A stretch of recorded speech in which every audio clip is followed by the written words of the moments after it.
मित्रों, ये आज से यूपीएससी मेंस एग्ज़ाम शुरू हुई है 2021 साइकिल वाली, जिसका मेंस अभी जनवरी 2022 से हो रहा है। निबंध का पेपर हुआ अभी। उसमें आप जानते हैं 2 सेक्शन होते हैं, 4-4 टॉपिक दिए जाते हैं, जिसमें से एक एक लिखना होता है। वैसे पिछले कुछ सालों से ऐसा एक ट्रेंड चल रहा है कि वो सेक्शन ए में जो भी 4 टॉपिक देंगे वो ऐसे होंगे फिलोसॉफी एथिक्स रिलेटेड। तो ज़बरदस्ती कम से कम एक तो ऐसा आपको अटेम्प्ट करना ही पड़े। आप ऐसा सोच के जाए मैं सिर्फ environment science, women empowerment, international relation का करके जाऊंगा तो मेरा काम बन जाएगा, लेकिन वो ऑप्शन ऐसे मिलता ही नहीं। खैर, वो मैं टाइप करके बाद में अच्छे से पेपर अपलोड करता हूँ। अदरवाइज़ ये स्कैन कॉपी तो टेलीग्राम वगैरह में भी अवेलेबल है। मेन मुद्दे पे आते हैं। लास्ट मंथ 2021 दिसंबर, उसके मंथली करंट अफेयर्स, ये जो डेली चलता रहता है, उसका फाइनल कंपाइलेशन तो मैंने वो अपलोड कर दिया है। डिस्क्रिप्शन में आपको लिंक मिल जाएगी। मीडिया फायर सर्वर में भी है, और जिनके डेस्कटॉप में वो नहीं खुल रहा है तो आप गूगल ड्राइव वाला भी सर्वर यूज़ कर सकते हैं। So there are 2 server links in the description. आप पाएंगे इसके 3 एडिशन है। पहला है ये प्रिंटर फ्रेंडली, जिसमें 75 पेजेस, वो फॉन्ट साइज अराउंड 12 पॉइंट्स, जो जितना बाकी सब करंट अफेयर्स वाले यूज़ करते हैं। दूसरी फिर है लैपटॉप एडिशन, वो उसमें 15 साइज़, जिनको कम स्क्रीन में। और तीसरा है मोबाइल एडिशन, जिसमें मेरे ख्याल से 25 पॉइंट्स फॉन्ट साइज़ है। वो उनके लिए जिनके पास लैपटॉप या डेस्कटॉप नहीं और सिर्फ मोबाइल से वो एक्सेस कर रहे हैं। तो जो मोबाइल वाला एडिशन होगा, ऑब्वियसली फॉन्ट साइज़ बड़ी है तो पेज भी ज़्यादा होंगे, कितने 279। बाकी असल में तो माल कितना है, 70 पेजेस का ही, 75 पेजेस हैं, लेकिन वो तो इंडेक्स और वो सब मिला के बन जाएगा। हाँ, तो जानने लायक चीज़ें क्या थी ज़रा ऊपर ऊपर से देख लेंगे। वापस तो मैं पूरा नहीं पढ़ाऊँगा, क्योंकि हम वो पहले ही सारे डेली वीडियो में पढ़ चुके हैं। सबसे पहले देखते हैं इकोनॉमी। इकोनॉमी को मैं 6 पिलर में डिवाइड करके पढ़ाता हूँ। Money, banking, finance, insurance. दूसरा बजट, टैक्सेशन, फिजिकल डेफिसिट। तीसरा international trade, balance of payment, world trade organisation. चौथा सेक्टर्स ऑफ इकोनॉमी में एग्रीकल्चर, मैन्युफैक्चरिंग, सर्विस सेक्टर। उन सबको कंबाइन किया तो पूरा जीडीपी, और उसमें अगर प्राइस ज़्यादा बढ़ गया तो हम कहते हैं कि इन्फ्लेशन है। पांचवा पिलर इंफ्रास्ट्रक्चर, ये एनर्जी इंफ्रास्ट्रक्चर, फिर urban rural infrastructure, communication infrastructure. और छठा ह्यूमन रिसोर्स डेवलपमेंट के नाम पे education, health, sustainable development goals, women empowerment की अलग अलग स्कीम्स, इंडेक्स रिपोर्ट वगैरह। ना with in money, banking, finance, insurance, उसे मैं ऐसे डिवाइड करता हूँ कि सबसे पहले ये सब digital payment, crypto currency, bitcoin, फिर आरबीआई की मॉनेटरी पॉलिसी, बैंक एनबीएफसी का क्लासिफिकेशन, बैड लोन और दूसरे प्रॉब्लम्स, फिर SEBI share market and insurance, pension, financial inclusion. तो जानने लायक चीज़ों में क्या थी, एक तो नॉन फंजिबल टोकन, वो हम पहले भी पढ़ चुके हैं और बार बार चर्चा में रहता है। कोई ब्रिटेन बैन कर रहा है एडवर्टाइजमेंट वगैरह। कार्ड टोकनाइजेशन क्या था, हमने देखा था कि आप अपना क्रेडिट या डेबिट कार्ड का असली नंबर नहीं देते हुए एक नया टोकन नंबर दे दो, ताकि अगर वो हैक भी हो जाए तो हैकर को आपका रियल आईडी पता ना चले। तो वो सब आरबीआई ने गाइडलाइन तो इशू की थी, लेकिन कार्ड कंपनियों ने कहा कि हमारा अभी सब टेक्निकल चीज़ें, अब सर्वर अपग्रेड बाकी है तो डिले करो, तो डिले किया है। मर्चेंट डिस्काउंट रेट पर सब्सिडी वापस लाने की कुछ प्रपोजल, वो भी हमने पढ़ लिया था। फिर यूपीआई, यूनिफाइड पेमेंट इंटरफेस, वो क्या पैसा ट्रांसफ़र करने की टेक्नोलॉजी जिसे national payment corporation of India ने बनाया है, उसमें लिमिट्स को बढ़ाया गया था कि आईपीओ अप्लाई करते वक्त पहले 2 लाख रुपए तक का ऑर्डर एक में दे सकते थे, अभी 5 लाख तक का दे सकते हैं वगैरह। फिर ऑफलाइन ट्रांजेक्शन के लिए भी सब 200 रुपये तक का कर सकते हैं, वो हमने देखा था। मोदी जी का ट्विटर अकाउंट हैक हो गया था और वहाँ से बिटकॉइन खरीदने की लिंक भेजी गई थी, तो वो सब क्रिप्टो करेंसी के डेंजर्स। फिर ये अलग अलग सेमिनार, समिट सब होते रहे। फिर हमने देखा मॉनेटरी पॉलिसी। मॉनेटरी पॉलिसी में क्या है, कुछ चेंज नहीं है, सेम टू सेम ही रखा सब आरबीआई ने। देखिए, हर 2-2 महीने पर आरबीआई की मॉनेटरी पॉलिसी कमेटी उसे अपडेट करने के लिए मिलती है। तो दिसंबर में मिली, फिर अभी फरवरी में मिलेगी, ऐसा चलते रहता है। तो रेपो रेट भी यथास्थिति, मतलब 4%। शॉर्ट टर्म के लिए बैंक जो अपने क्लाइंट्स को लोन में पैसा देता है उस पर इतना ब्याज चार्ज करता है।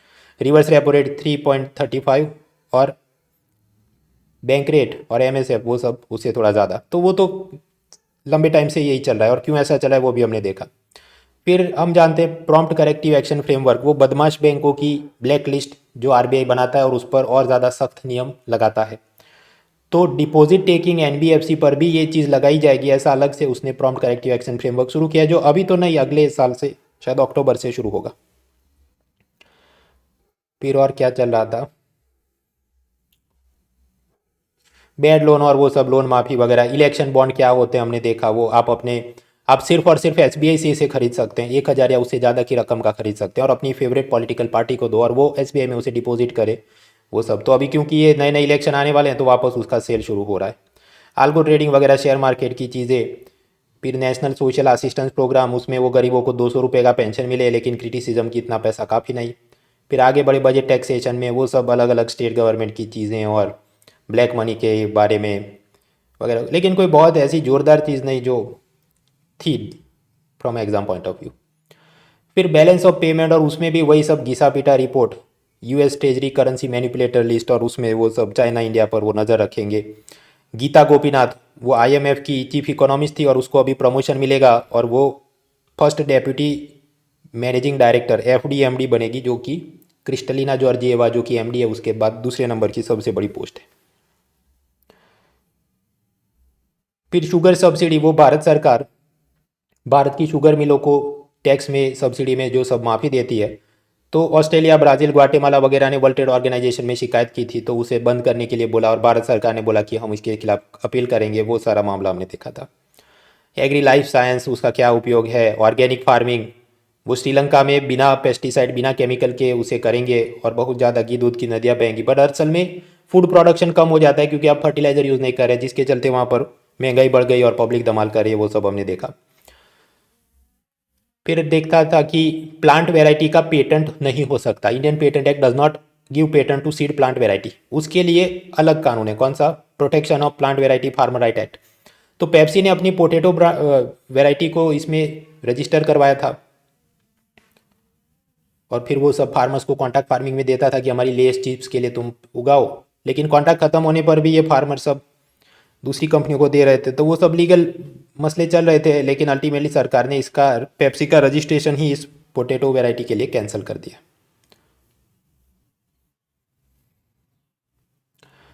फिर पिलर 4 वो मैन्युफैक्चरिंग सर्विस सेक्टर और उसमें कंज्यूमर राइट्स।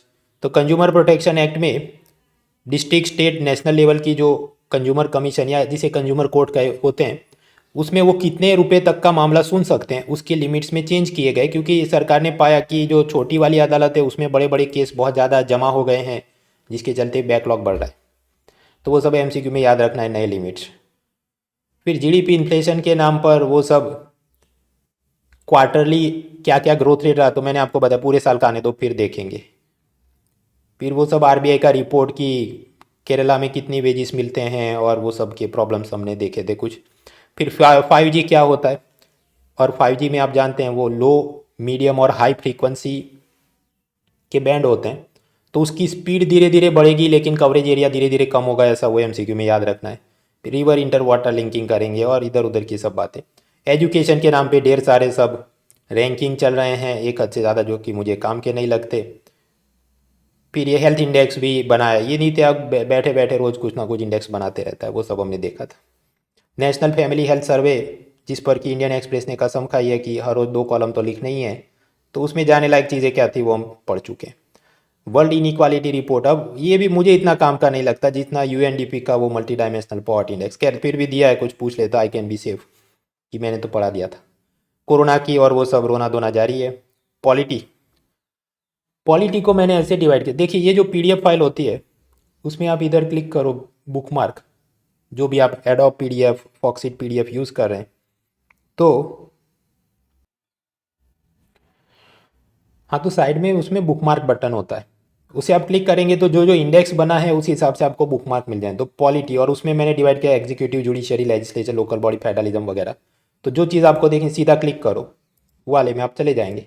अब जानने लायक चीज़ें क्या थी, वो गुड गवर्नेंस डे और प्राइवेट मेंबर बिल, और फिर ये लड़कियों की शादी की एज जो अभी 18 ईयर्स है उसको बढ़ा के कितना गए, 21 ईयर्स, और वो सब जया जेटली कमेटी बनी थी, वो सब हमने। फिर ये जो आर्टिफिशियल रिप्रोडक्शन की वो सब असिस्टेड रिप्रोडक्टिव टेक्नोलॉजी, बच्चा नहीं पैदा हो रहा और उसके जो उपचार किए जाएं, तो उसमें सब क्या क्या नए नए सेलियंट फीचर वाला कानून लेके आए, उसके सेलियंट फीचर हमने देखे थे। फिर ये जया जेटली कमेटी और महिलाओं की मैरिज एज को बढ़ाया जाए, उसके क्या फ़ायदे और क्या उसमें लीगल कॉम्प्लिकेशन की वो मुस्लिम पर्सनल लॉ के ऊपर भी माना जाएगा वगैरह, वो सब हमने एंगल देखे थे। तो वही सारी काफ़ी सारा तो उसी का चीज़ है। फिर आंध्र प्रदेश और महाराष्ट्र में जो कानून बने, दिशा एक्ट और शक्ति एक्ट, गैंगरेप और वगैरह में डेथ पेनल्टी की बात। राइट्स इशू के नाम पर वो अलग अलग जगह पर एनिमल क्रूअल्टी और ह्यूमन राइट डे और वो सब चीज़ें थी, देख लेना आराम से। Most of this things are, वो मीन्स में आपको बोल बच्चन करनी हो तो ये सब लिखने के लिए। सेक्युलरिज्म में भी हिंदू मुस्लिम करके बहुत सारा सब इधर उधर चलते रहता है, जो कि देख लेना। तो इसके बाद फिर क्या था, just e governance, social media और उसमें सब कि नया एक रेगुलेटर होना चाहिए। इंटरनेशनल रिलेशन को मैंने डिवाइड किया है, चाइना, पाकिस्तान, यूएसए, फिर रशिया, यूरोप, भारत के पाकिस्तान और चाइना के अलावा वाले neighbours, international organisation, summit, diaspora, weapon हथियार के बारे में, और इंटरनल सिक्योरिटी के बारे में। इंटरनल सिक्योरिटी में दुखद समाचार क्या थे, भारत के chief of defence staff general Bipin Rawat का हेलीकॉप्टर दुर्घटना में देहांत, और फिर वो सीडीएस क्या होता है, वो 2 पोस्ट, और वो गवर्नमेंट का सेक्रेटरी भी होता है जैसे आईएएस ऑफिसर होता है, वो सारी चीज़ सारी हमने पढ़ी थी। फिर ये नार्को टेररिज्म और वो सब आफ्स्पा कानून को वापस हटाने की मांग, क्योंकि कुछ जो फेक एनकाउंटर जैसी चीज़ हो गई थी, वो सब हमने देखा था। फिर एनवायरनमेंट, बायोडाइवर्सिटी और पॉल्यूशन। वैसे बड़े समाचार नहीं थे, वो इधर उधर कोई जानवर जीव जंतु पाया गया, वो इन्वेजिव स्पीसीज, वो मिर्च को डैमेज करे, ऐसा कुछ इंडोनेशिया वगैरह से एलियंस इन्वेजिव स्पीसीज आ गया था। फिर पॉल्यूशन के नाम पर क्रॉप स्टबल बर्निंग और उसमें डिक्रिमिनाइज किया, और वो आयरलैंड और नाइजीरिया वो ये चाहते थे कि यूनाइटेड नेशन सिक्योरिटी काउंसिल में भी क्लाइमेट चेंज के लिए अलग से मंच बने, तो रशिया ने वीटो कर दिया वगैरह हमने देखा था। फिर ये सब कार मार्केट और सोलर पैनल लगाएंगे खेतों में तो क्या फ़ायदे होंगे वगैरह। फिर हम आगे बढ़ते हैं साइंस में 2 भाग में मैंने डिवाइड किया, एक तो कोरोना रिलेटेड समाचार जिसका कोई अंत नहीं, और फिर स्पेस टेक्नोलॉजी में ये सब, वो तो थोड़े बहुत ही मुद्दे थे। जेम्स वेब टेलीस्कोप वो किसने बनाया, नासा ने बनाया। फिर चलता है एथिक्स में काफ़ी सारा माल है, वो सब आराम से पढ़ना है, ऐसा नहीं कोई सीधा पूछ लेंगे, लेकिन वो सब आप यूज़ करके बोल बच्चन कर सकते हैं depending what is the requirement. तो एथिक्स को अलग अलग women related issue, education, parenting, corruption, फिर पुलिस और judiciary related case studies, leadership की कुछ case study, corporate social responsibility and miscellaneous issue वो दिया है। हिस्ट्री में persons and places in news, art culture में प्लेसेस इन न्यूज़। बड़ी चीज़ क्या थी, यूनेस्को का इंटेंजिबल कल्चरल हेरिटेज, जो असल में वस्तु या स्थान नहीं है लेकिन फिर भी अपनी धरोहर है। तो उसमें लेटेस्ट एंट्री कौन सी आई, कोलकाता की दुर्गा पूजा। उसके अलावा और कौन कौन सी चीज़ें ऑलरेडी है वो लिस्ट दिया है, आराम से पढ़ लेना। तो ये वो आर्ट कल्चर। फिर places and persons in news, वो तो लंबी चौड़ी लिस्ट होगी। बहुत ज़्यादा फेमस क्या चर्चा, मेरा मिस यूनिवर्स का किताब किसे मिला, भारत की हरनाज संधू को, और वो इजराइल में कंपटीशन हुई थी। और भी अलग अलग सब अवार्ड एंड अपॉइंटमेंट और वो सब हुआ। टाइम मैगजीन में Elon person of the year बना, फिर साहित्य अकादमी अवार्ड्स और बहुत सारी चीज़ें। वो डिपेंड करता है, मोस्टली नॉन आईएएस एग्जाम में ज़्यादा उपयोगी है। जैसे कि किसने 10 विकेट एक ही सिंगल क्रिकेट टेस्ट मैच में लिए, तो उसमें लेटेस्ट नाम किसका आया है, न्यूजीलैंड के बॉलर अजाज पटेल। फिर ये गुजरात स्टेट सर्विस के लिए कुछ समाचार, क्योंकि मैं वो गुजरात वाली एडिशन पढ़ता हूँ इंडियन एक्सप्रेस की। ये सब के अंदर से हर सोमवार रात 8 बजे करंट अफेयर्स की टेस्ट होती है फ्री में, उसका भी सब लिंक आपको मिल जाएगा डिस्क्रिप्शन में। Free unlock code is monal.org। बाकी क्या है इसके एफएक्यू, ये जो करंट अफेयर्स इसमें होगा ग्रामर स्पेलिंग की कोई मिस्टेक होगी, वो प्रूफ रीडिंग का मुझे बहुत टाइम नहीं मिलता। वैसे 107 पेजेस, ये तो मैंने लैपटॉप एडिशन खोला, बाकी आप प्रिंटर एडिशन खोलो तो 75 पेजेस ही हैं। कुछ लोगों को अच्छा लगेगा, कुछ लोग नाराज़ हो जाएंगे, क्योंकि करंट अफेयर्स पीडीएफ वालों ने आपस में जैसे कि एक नियम बना के रखा है कि 100 से कम पेज का होना नहीं चाहिए। तो मैं वो करता नहीं, मुझे जितना काम का लगा उतना लेगा। सामने से मैं ढूंढने नहीं जाता कि कौन कौन से ये रैंडम ग्लोबल रिपोर्ट आया है, पीआईबी, आईडीएस, राज्यसभा, ईपीडब्ल्यू। अगर वो कोई काम की स्कीम होगी तो भाई वो पीआईबी में आया तो इंडियन एक्सप्रेस में भी आ जाएगा, आज नहीं तो कल। तो उस हिसाब से है। क्या मैं कोई गारंटी देता हूँ कि इसमें से प्रश्न आएगा ही आएगा? Can you completely rely on this for the preparation? पहली बात, यूपीएससी में पिछले 1 साल का करंट अफेयर्स वो तो बहुत मामूली पूछते हैं, उसमें भी स्ट्राइक रेट की इसमें से कितना पूछा जाए तो वो तो अभी मैंने शुरू किया था, एग्ज़ाम होगी फिर मैं कुछ प्रूफ निकाल सकता हूँ। प्रीवियस मंथ का कुछ है करंट अफेयर्स, वो एक्सेल फाइल में कभी टाइम मिले तो मैं उसकी पीडीएफ बनाऊँ। बाकी ये सब अलग अलग कंपटीशन और इनाम प्रतियोगिता और स्कॉलरशिप वगैरह चलता रहता है अनअकैडमी में। डिस्क्रिप्शन में लिंक है, फ्री अनलॉक कोड यूज़ करें monal.org। तो खैर ये था monthly current affairs. See you next time.